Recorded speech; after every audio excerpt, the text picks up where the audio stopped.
these are like the shoes I designed for Margot Robbie in the movie, but they were like saddle shoes. Seriously, I want her entire wardrobe. Guess what, mate? We are doing that. No way. Yeah, the designer, J.R. Hallbaker, we're going to make a boutique where, because every single person says what you said.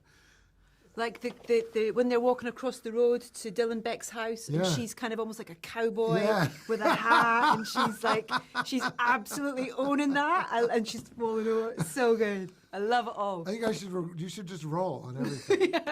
We're all mic'd up, right? We're up here, yeah. You guys are the best. Just roll. That's how you get the magic.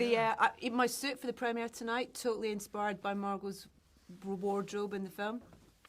Yeah. Where they're gonna J.R. Hallbaker, our costumer. I'm signing up. I'm subscribed immediately. And it was inspired by the great women artists of that period who she was inspired by, which was Merritt Oppenheim, Hannah Hock, Sophie Arp, who groundbreaking Dada surrealists artists who created art the world had never seen. And Margot made a lot of that herself that's in the movie with Linda Sterling, who's a visual artist from here. Who's in that tradition. And she made it in her own house. Her husband would come into her, because they were in lockdown, right? Yeah. We prepped once, and so you're in your house going batty, and we gave her the metal and the bits and the pieces of the art and the cameras from the period, and she'd be in her room like making like tears of blood come down her face and shooting it in black and white, which is in the film, as you know. And her husband would say, "What are you doing in here?" but she made art. And wow. And it's which is what her character does. And she also, as we're going to talk about, sings in French and English. Yeah. I actually messaged your composer of the film, Daniel, who I've known for a long time, Daniel Pemberton. We love Daniel. He was great, the mad genius Einstein musical composer that he is. And I just said that what I loved about the film was it's just a unique being. There are so many unique voices. It's a unique tone that I feel like I've never really experienced before. And also, like, we talked about the costumes, just so many elements to it that are so unique to this film that I just loved it. I thought it was so great. So thank huge you. congratulations. Thank you. I can feel your enthusiasm, which is how we felt about it. Christian and I building it over 6 years. Wow. Margot became part of the conversation for about 3 years or 4 years. De Niro, J.D. Washington, Chris Rock, Myers, they all come in, and because that's how I do it. You feel that. You feel within the performances that they've had freedom, that they've had the opportunity to help sculpt and mould and breathe those characters along with you in collaboration. You really feel that, I think, in the film. Well, that should be that, because, and thank you for feeling that, because that's what Margot said it's the longest collaboration she's ever had of the creation of a character. And it's the first picture that Christian Bale has produced. He produced it with me because we birthed it together in diners of California, where we would sit. A writer, when writing for 30 years, you don't want to be alone so much. And so it's nice to get up and go and meet Christian in the diner 2 or 3 times a week and record what you're talking about. Oh, wow. That you're getting inspired by, creating a character in a world that you're both really excited about. What was the catalyst for it? Because I know from reading various things that this, the end product of this film, various screenplays along the way to the end product to get there to the final story and the characters. But what was the catalyst for either the character that he plays, or the story, or the time, or what was a specific thing that ignited both your intrigue and sort of, I don't know, wanted you to take it further to explore the character? We were in an ongoing conversation started maybe 6 years ago, or more, 7, before the madness had really started to unspool in the world. And we were naturally drawn, maybe by a divining rod or divine guidance, to a period that I found fascinating, because when I really learned about it, I felt, wow, this is what's been happening for 100 years. It's not just still happening. It's not just 50 years old. It's not. It's over 100 years old. And you want it to feel contemporary. Like all of the period films we studied were 70s films that feel contemporary, even though they were period films. So that's always what meant the most to us. We loved the idea of creating a character who had two great friends, like in Jules and Jim, that he had a best friend, and we meet him and we know they've been through a lot together. The scars are on their faces and on their backs. We don't know what it is, but they've been through something, and they will do anything for each other. And they're sort of ramshackle fixers. If you have a problem, you go to Dr. Bert Berenson up on 138th Street. We love these two fixers who were just these warm, big-hearted guys who had been through it and were nobody's fool. And Harold Woodman, an attorney, both scholarship students who had been through it and would help anybody who needed help. And so that was the genesis of it, creating a character. We're always trying to create outsiders. All my characters are outsiders, if you look at all the movies. And even the insiders in this film are outsiders, but we'll get to that. Yeah. Well, working with Christian, this is your third film working with him? Yes. But working with him in such a collaborative, it kind of almost feels like the friendship we see on screen is an extension of the friendships that's developed between you two in real life. Is that fair? I think it's very fair to say. Yeah. I think it's very fair to say. We always put your personal stories. There's many personal stories in the film, which I can tell you, that are from my life or his life, or things he remembers from my life that I didn't remember. You know, there's an expression, eyebrows up, which he remembers that my older son, when he was young, when grown-ups, and he had when your eyebrows are down, it's very stern. And so, You're not listening. Stern. So eyebrows up means your heart's open, you're vulnerable, and you're surprised, intrigued, maybe even amazed, if not shocked. So eyebrows up can mean a lot of things. And he would say that to me, and he remembered it, and I had forgotten it. That's lovely. And he would say, eyebrows up, mate. Love that. I've got a similar phrase with my 9-year-old, because he never looks at people when he either says hello or goodbye. And I'm like, eyes and highs and eyes and buys. That's is nice. my thing, to kind of try and, Good on you. get him to engage and just, kind of make that eye contact. I think it's important. It's very important. And in the age of devices, it's lost, and a lot of parents let it happen. I say, no, we must connect with people. We must look them in the eye and give them the respect. I know how big a part music plays in your whole process, from when you're writing to right through to the voice and the purpose and the beautiful journey that music can have in your films. Whether it's Duke Ellington or Led Zeppelin, or with your composers and stuff. What was the kind of the sonic wish for this film in terms of, it's the 30s in the States. Did you want to embrace that, or how did you approach that whole conversation around music and I guess the importance of it within this film? Well, I know it's a Cad Callow poster up there as well. A what poster? Cad Callow up there. Cab Calloway. Cab Calloway, sorry, poster up at one point. Yeah, at the other side of the theater. Yeah. Yeah. Where a certain movie's playing. Yeah. What's the movie, Eliana? Do you remember? We'll get it. So I always have my magic playlists, my treasure troves, right? That are my secret gems that have not been listened to. And when you play them, people go, what's that? And you're always looking for things that feel timeless. Yeah. So we want things to feel timeless and magical. And I would say my favorite movies do feel that way. You never want to feel that you're literally doing a period. This is my first epic film, I would say, in the sense that it covers, in the sense of Dr. Zhivago, or it covers people over a period of years, 15 or 20 years, who are together and very close, and then lose each other, and then re-find each other. And that's with Margot Robbie. So there was lots of key, beautiful pieces of music that I had, but it changed, Edith. It evolved with the movie. And I would play this on set. It's hard to beat Big Noise from Winnetka as just the energy of it. Even though it had been used, I think, iconically in Raging Bull.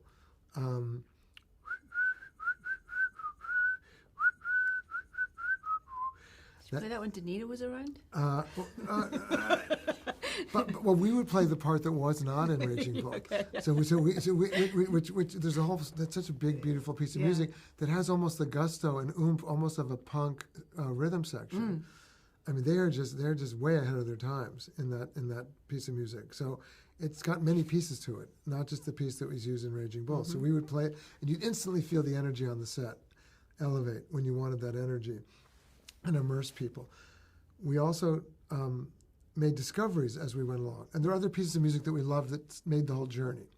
So, for example, the song Peanuts, which is a Cuban song, I believe, became a song that Dr. Burt Berenson, as a doctor doing anything to help people. And he's trying to make medicines long before they existed for pain and nerves, if you've been through stuff. He said we needed medicines that hadn't been invented yet. He's trying to do that and experimenting on himself and falling on his face sometimes. And sometimes it really works. And somebody says, I think this one's working. And then he falls on his face and goes, oh, shoot. And his trusted aides are, I hope this is better than the last one. And because they needed it to get through the day. You come back from going through something in a global historic event, a war or whatever, and you want to participate in life. You don't want to be confined. So you need something to help get you through the day. So Peanuts is a song that he was always singing. He would sing with his patients. His office was to be a ramshackle place uptown near Harlem, where I knew many doctors from my family or friends of my family who, whether they were Jews or Italians, worked in Harlem. It was a very mixed area. And the great legendary producer Robert Evans's father was a doctor in Harlem. So that's Bert. And if you needed help, you go to him. And he sends you over to Harold Woodman if it's legal. But he would sing. And that's he's singing Peanuts with his patients. He's like, come on, we're going to lift our spirits up. Because, the whole spirit of the movie, in the spirit of George O'Keeffe and these artists, is you choose. You don't let the world choose for you what your spirit is. Yeah. It's all you've got. And this is a runner for all my pictures, that you got to choose optimism. What are you going to get from the other one? You got to choose what makes you love life. A piece of music, some friends getting together, a dance. What do you get a kick out of it? What's funny? What's funny? And you want to maintain that all day. Because the other side is... the best drug. That's exactly correct. And because otherwise you go down into the abyss. And it's all too easy.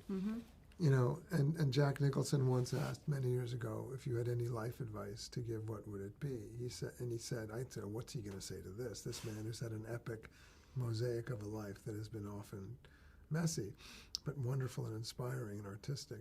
He said, try to incline yourself upwards as much as possible, because it's far too easy to tilt down. And every day you're going to be invited to tilt down. And go down and think about the things that make you feel down. And he goes, you get nothing from it. And this is born from my experience as a person as well, that I've suffered myself, were moments where I was paralyzed by just the wrong moods. And I learned I didn't get a darn thing from it. It just took life out of me. So I came out of it and said, F that, I'll do anything but that. I'll sing a song. I'll remember a poem. This has been my idle time driving or walking around, because my brain, left to its own devices, our brain will very often just drift to thinking about stuff that's kind of garbagey or conflicty. And it's on its own path, isn't it? Your brain sometimes. Absolutely. You can say that again. Yeah. Did you find that? I mean, yeah, totally. I think, that's kind of... I think that's something I really got from the film as well, was about this, how these three individuals, one of them's always kind of on a decline and the other two or the other one is there to kind of go, no, this way.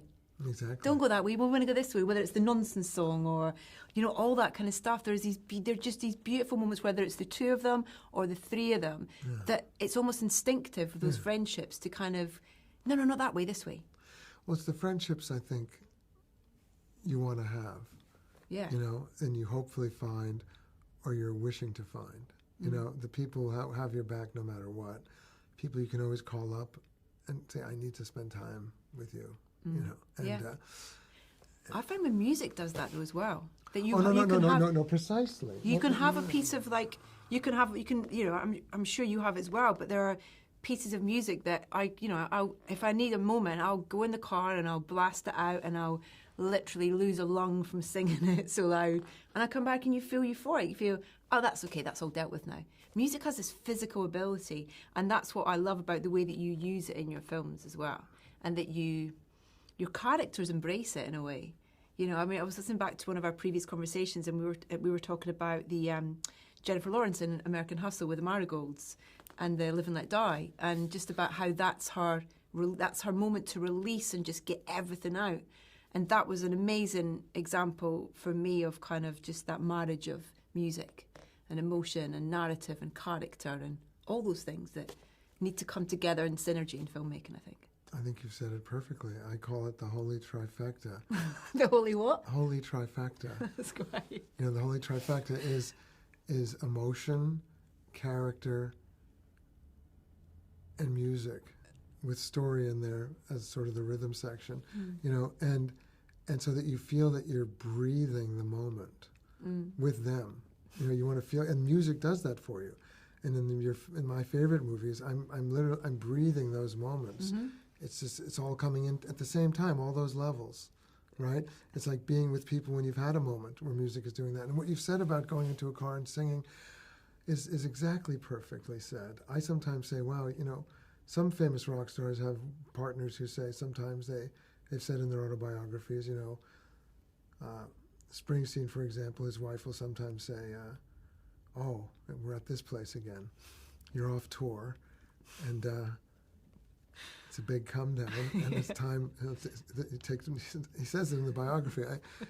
She brings him to a doctor and says, "Give this man a pill," because he's about to go farther down than he needs to go, and so you need a floor. So music for me, I sometimes go to music like that. I'm like, I need to listen to a certain piece of music right now, like Stat, you know, like you're breaking open one of those EpiPens when you have an allergic reaction. Yeah.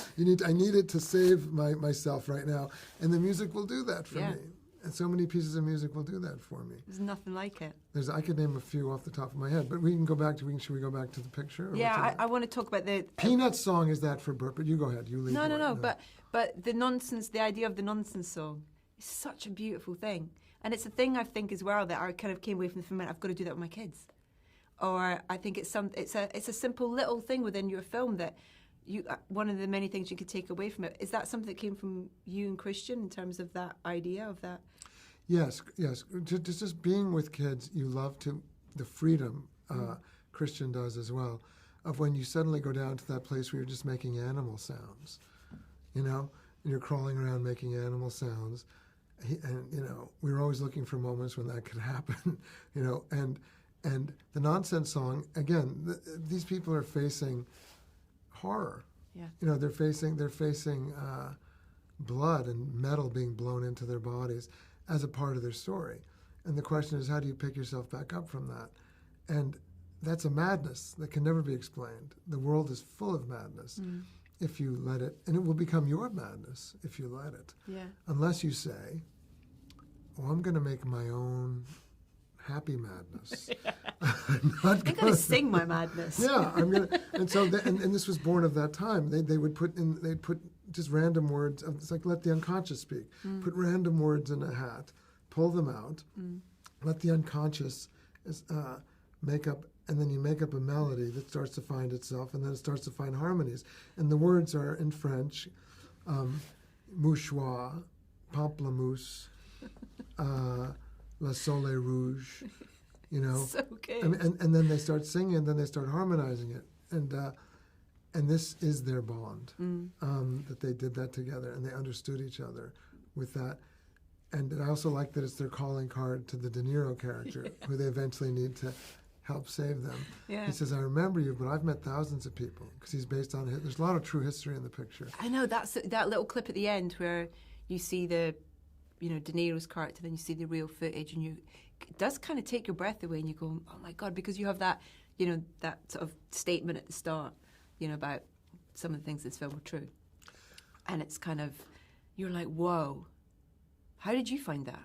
How did you find out about him more? Because he's based on, I wrote it down actually, because he's... Well, we hold on, we're not going to say. No, okay. But let people discover it. Okay, yeah. Because I'm not here to teach people history. I'm here just to have fun with a movie that people are going to love. And then they're going to come out and say, oh, I want to ask questions about this. I want to read something. I want to check. I want to look it up. So they'll find who these people are, because that's what it was for Christian and I as friends discovering the story. We started going into this history. We'd look at Ken Burns' jazz history. We'd look at big pictures of, there was one that we loved in particular called The True Welcome, which is very powerful if you've not watched it. No. Did you ever watch his history? No, I haven't actually. Oh, it's really good. The True Welcome is beautiful. It's narrated by all these principally black artists from the period who knew them. The true welcome is the real thing that music and jazz, and it says to you, you're welcome if you'd like to come into this music with us. If you feel this music, and you need to be welcomed sometimes, and you need to be embraced, and you just need to dance or sit and listen to it. And the true welcome is what music was at these big clubs, like Roseland Ballroom, and we look at a picture of those big pictures, like Ouija, the photographer, was a big inspiration for us with Chivo, Emmanuel Lubezki, our cinematographer, and as was Vivian Mayer, the photographer, all those photographs. And you'd see hundreds of people in a dance hall in a period where, there's supposed to be people staying in their own groups. And you'd say, well, not at this party. And you'd say, well, and you'd zero in on this huge picture and say, look at these two best friends who look very different. Yeah. What's their story? Their story's not been recorded. And maybe we're going to tell that story, right? And it is true that, because we kept diving into real history, it is true that this particular regiment that John David Washington was in, which is based on a true regiment, which we could talk about for hours, there was a doctor put in there who they needed to feel they could trust. Yeah. Because they felt they had officers who would let them die. And they said, we're not going to participate now until you give us someone who we can trust. So they dig up this guy who's an outsider himself. He's sort of a ramshackle doctor who married above his station from a working family, a scholarship kid who, as he says, the father felt, the in-law, you can have the scholarship, but the daughter, But he married the daughter. So he says when he meets Harold Woodman, J.D. Washington. He's brilliant. J.D.? Yeah. Oh, how beautiful is J.D. Washington. I worked to help him with Black Klansmen because I loved the picture, and I did a few events for them. Yeah. That's how I met him. And I met his work, and I met him. And he's a beautiful soul, a very singular soul, who brings a tremendous amount of specific strength and steadiness that he's been required to have in his life, but also a vulnerability and a warmth that when it opens up, it's like the sun comes out, as he says. So, sorry, I just... No, that's okay. No, man, everything's a big digression. So that's how life is. That's how writing is. That's how music is. So and then you find the song. So he says, "Are you the kind of doctor who's going to let us bleed out? Are you the kind of doctor who's going to let me die? Am I going to have to shoot you in the back?" And Christian says, "I am half Catholic, half Jewish, the son of the mechanics from upstate, unfashionable upstate, and I think my in-law sent me here to get rid of me." Yeah. And he goes, "Wow, that all sounds pretty good except the in-laws part, but maybe that's why I can trust you." And Chris Rock makes this great face at that moment. He's like, he goes, because it's quite a mouthful for Christian to have said, but it means, wow, this guy, but it's also being impressed that this guy's like us. He's an outsider, and he knows, so we got to look out for each other, and that forms their pact. We got to make sure we don't die, and not only here, but after this. Let's carry on after this. And so that's their bond that then Margot Robbie comes into. Margot Robbie takes the metal out of them, literally. Imagine, and they're both hit by the same blast, so she just peels their shirts open, and you see this metal, which is, why would the world do that? which is a great question, the question of the century. Why would? And she takes every bit of metal out of them, and then she keeps it. They're watching her. They think she's French, and like, who's this incredible French woman who's taking the metal out and telling the other nurses to buzz off? You know, and when they're telling her you have to throw the metal out, the bloody metal, she says, "No, I'm keeping it. It's none of your business why I'm keeping it." And they're thinking, who is she? She's hit them up each with morphine so they can get through the pain. And then it's, who is she? What is she? She's a force of nature. Why is she keeping the metal, right? And then they ask her, or Harold does, she says, well, you don't get that for free. You have to trade me something. Yeah. This is who she is, this force of nature. And there were many women like this who left their families to go participate in the adventure of the world in Europe. I love that she's based on an amalgamation of real women. I read that, you know, Yeah. the character is based, you know, she's a morphing of real women that exist, because I feel like, oh my God, she's such a great character on screen. I've never seen someone like that for, you know, I can't remember the last time I have. And Margot's performance is so beautiful and so kind of nuanced and delicate but powerful and colourful and honest. I just think it's great. I've not seen a female character like that in a while. Well, she's a great force of nature, and my wish, Edith, is always to take the band members I'm fortunate to play with, and we did feel like a band. Yeah. And in the movie, really, the structure of the screenplay, which I did write 14 drafts of, which I had to be reminded of by Christian because he has them in his kitchen cupboard. He'd go, 14, mate, 14. And they would sometimes, and I could do it all as a novel because there was a lot we wished we could have put in the movie. But I want every actor to be seen as you've never seen them before. Absolutely. That's the fun of the experience. It's like, wow. Even when I did The Fighter, wow, that's Christian Bale, right? Yeah. So in this picture as well, it's Christian's in my third time making a character that you're saying, wow, that's him. And Margot, to see you, Margot Robbie, as you've never seen her before. Absolutely. And John David Washington, to see him as you've never seen him before. So Margot, I always saw her in that black hair, a sort of art cousin of Georgia O'Keeffe and Merritt Oppenheim, who made this very subversive art. The first women's art admitted to the Museum of Modern Art in the day that was considered so subversive, Edith, it could only be viewed upon private appointment until the 1960s, some of it. That's bonkers, because it's not that long ago, really, to think that, to consider that was the... Well, you make a teacup out of shrapnel. Why must we limit this? You've got other people to talk to. We're still talking, though. No, you don't let that schedule push us. This is the real deal here. This is going to do the work for it. This is going to do the what? Huh? Oh Yeah, well, gosh! I'm about to go into that. So give us. Can't we just? How long is the show? How long is the podcast? Don't worry, we got it. I'm going in here. I want to ask about... No. But I got a lot to talk to you about. Okay, so I've gone off topic. I've gone off the music. No, So but can't we keep talking? we can. We got a few minutes. It's No, fine. more. It's So fine. you, because you always go deep. Sorry, I get carried away. No, you and I both. So we'd be a 4-hour show. So because it's out of enthusiasm, though. And what you said about listening to music to change your mood, I will also do with scenes from movies that I've memorized. So I'll memorize scenes from certain movies I love that I could do, because you do those scenes, and they make you feel like, yeah, I'm going to go through the day now. Like, Oh, right? that's I'm going to get nice. up and go, because the scene is so much fun to do. I could do a few for you, but we're getting it to the music.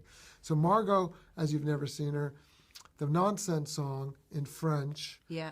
the songs in Bert's Office, the score by Daniel Pemberton. Why Daniel? Okay, Daniel, I met Daniel at Being the Ricardos, which I thought was a beautiful film, because I loved it, and I had been offered to direct it. And when I saw it, I said, wow, Aaron Sorkin, you did it so well. And he said, but I asked you several times to do it. And I said, well, I'm here to say I made a mistake. And I'm also here to say I've now seen the film that is so beautiful. And I met Daniel at one of these events that we would have with Javier Bardem and Nicole Kidman and Aaron. And Daniel, we were sort of destiny. We were fated to work together, because I met him, and we kind of clicked. And he's a very passionate, particular person. He has deep passion, that man. I love someone who has a hunger and an appetite that they'll chase down Tom Jones. They'll chase down an artist. They'll chase down Adele. They'll do everything in the name of finding their music. Mm-hmm. And this music he wrote, he saw the picture, and he immediately connected with it emotionally. And he said, I wish I could imitate his accent. I'll do it badly, so I won't to insult, out of respect for the United Kingdom. So he said, I know exactly what I'd like to do, and I'd like to send you a demo for free. And if you and no, you very rarely are told this by a composer. They're like, sign the number, and then we'll figure out if we get the music. and so he said, no, I'll give it. And me and Christian said, okay. He said, it's an idea that's never been done before, and it's all woodwinds. And I think that it can work for this movie in very many respects, in terms of the intrigue and conspiracy and murder, as well as the love and the delight and the party that's in the movie, and the funniness, the comedy that comes out of people not trying to be funny, they're just funny because of who they are. Yeah. So his music is this incredible bed that allows the movie to be all those things. Because when you're doing something that is sort of an epic story that covers so much, it's so many layers to it. And there's so much history we could talk about, Edith, that's in the picture as well.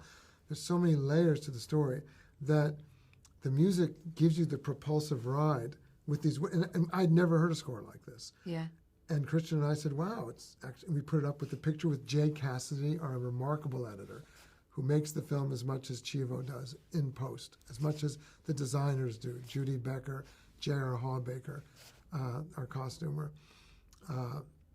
every department. Hair, Laurie McCoy Bell, who was here with the BAFTA for American Hustle. Yeah. Nana Fisher, makeup. I mean, to make Margot is stunningly gorgeous. And these guys with their effects makeup on their backs and on their faces, and the scars they bear that are cool but real, that's Chris Gallagher and others. So this beautiful score comes in, and it just works. We put it against the picture, and we said, wow. Sometimes the movie tells you.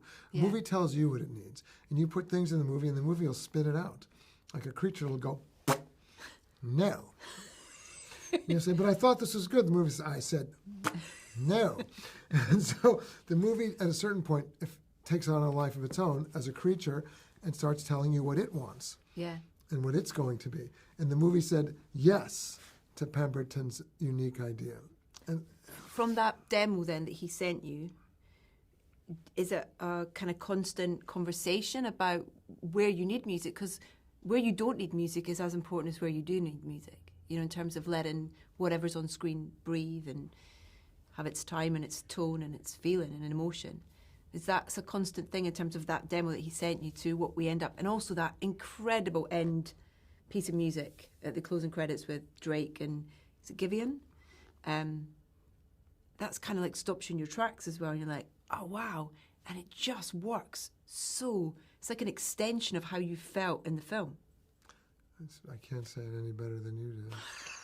Yes, you can. No, that's what's so fun. You got to say some good stuff, and so you're a pro. I mean, no, you're exactly correct.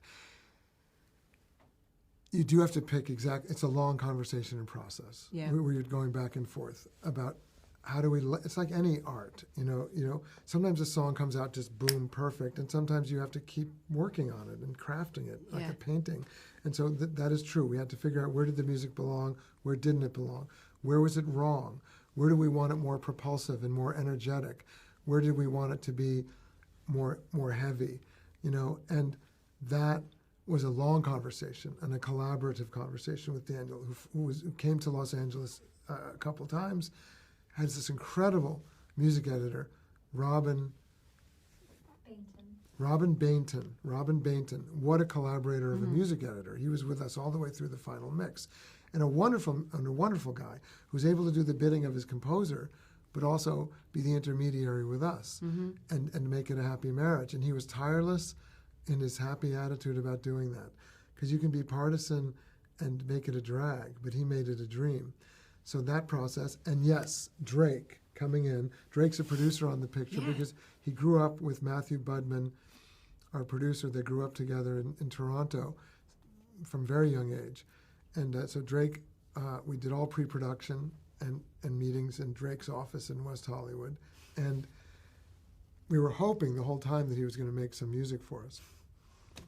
And there was a song that Daniel had started to work on, that the mighty Tom Jones had even worked on, that, and I love him so much. But as I told you, the film tells you what it wants. Absolutely. So it's not me with Sir Tom. It's the Yeah. So in came Drake with Giveon, this incredible singer, and That voice. Stunning voice that captures, as you said, the emotion of the film. That is the emotion of the movie, and came together with the beautiful credit sequence where every actor gets their portrait in this collage form that Margot Robbie's character has created with Linda Sterling, the British artist here, and Judy Becker, our designer. I love every character getting that as that song is playing. I think that his voice, the way that really resonated with me, because within the film there's parts of the score that have got voice in them, that has voice in it as well, and it almost feels the like the fado, yeah, for so example. it feels like the linear kind of through to that in a way. We have Doucement, which is a beautiful French song. When he has when Christian has his love moment with Zoe Saldana. She's so beautiful in this Oh film. boy, and she's such a presence, and you have a moment of coup de foudre, as the French say, right? Bolt of lightning, that they fell in love. He finally got his. It's because the movie's also about love. Yeah. And I can safely say that half the population's always trying to figure it out. I'm statistically backed, I believe.